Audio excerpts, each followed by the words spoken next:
નમસ્કાર, સવારના 9 વાગી રહ્યા છે. આપ જોઈ રહ્યા છો TV9 એજન્ડા એટ 9 સાથે હું છું માનસી સોની. સૌથી પહેલા વાત કરીશું વરસાદની. છેલ્લા 24 કલાકમાં રાજ્યના 217 તાલુકામાં નોંધપાત્ર વરસાદ નોંધાયો છે અને રાજ્યભરમાં વરસાદી મહેર છવાઈ ગઈ છે. ક્યાંક રેડ એલર્ટ તો ક્યાંક ઓરેન્જ એલર્ટ હવામાન વિભાગ દ્વારા આપવામાં આવ્યું છે. સૌથી પહેલા તો આપને જણાવી દઈએ ક્યાં કેટલો વરસાદ પડ્યો છે. તો જૂનાગઢના વંથલીમાં સૌથી વધુ 14.5 ઇંચ વરસાદ નોંધાયો છે. ગત 24 કલાકના આંકડા આપને દેખાડી રહ્યા છે.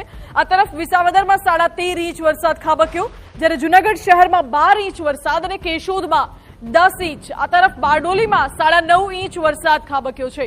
તો ખંભાળિયા અને માણાવદરમાં 9 ઇંચ વરસાદ વરસ્યો, જ્યારે નવસારીમાં 8.5 ઇંચ અને કલ્યાણપુર અને જલાલપોરમાં 8 ઇંચ જેટલો વરસાદ વરસ્યો છે. ગત 24 કલાકની અંદર 32 તાલુકા રાજ્યના એવા છે કે જ્યાં 4 ઇંચથી વધુ વરસાદ ખાબક્યો છે.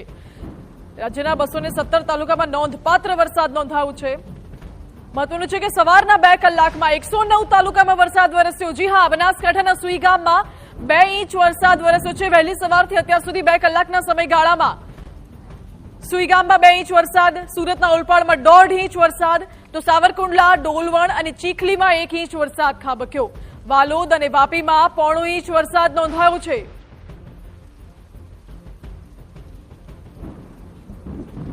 રાજ્યભરમાં મેઘમહેર જોવા મળી રહી છે. અત્યાર સુધી રાજ્યમાં સિઝનનો 17.85% વરસાદ નોંધાયો છે.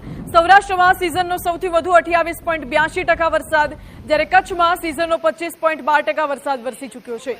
આ તરફ દક્ષિણ ગુજરાતમાં 18.91% વરસાદ વરસ્યો છે, જ્યારે ઉત્તર ગુજરાતમાં સિઝનનો સૌથી ઓછો 7.16% વરસાદ વરસ્યો છે.